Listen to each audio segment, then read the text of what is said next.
la via. El que nosaltres creiem autènticament vergonyós són els oportunistes que apareixen davant qualsevol esdeveniment i la crisi, diguéssim, els fa créixer. I ara resulta que sembla que el dret a vaga no està regulat, perquè el que anem sentint és que cal regular el dret a vaga. El dret a vaga està regulat, no només regulat, està recollit a la pròpia Constitució.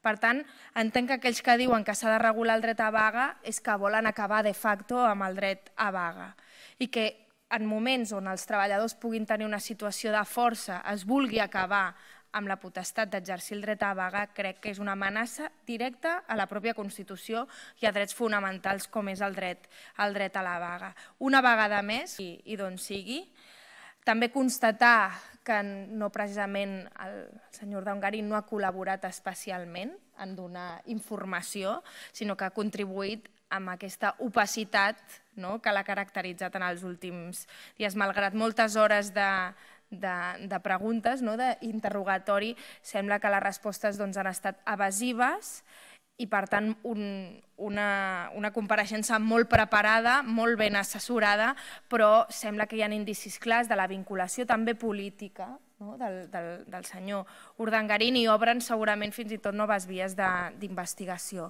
Nosaltres esperem quedar sense ser jutjats.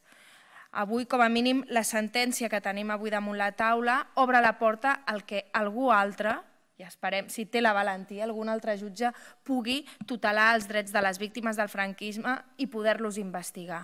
I, per tant, creiem que també cal posar damunt la taula que això és una bona notícia. Avui no té sentit que ahir va fer. Des d'Iniciativa per Catalunya Verds ho valorem positivament, com un salt endavant en aquest procés.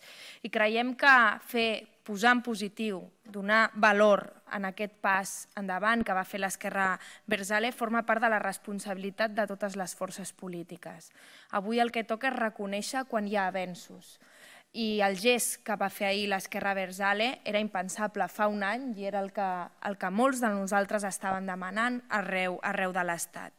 Per tant, també és important que la resta de forces polítiques no menystingui el pas endavant que va fer ahir i que va donar l'esquerra Abertzale i que també hi hagi gestos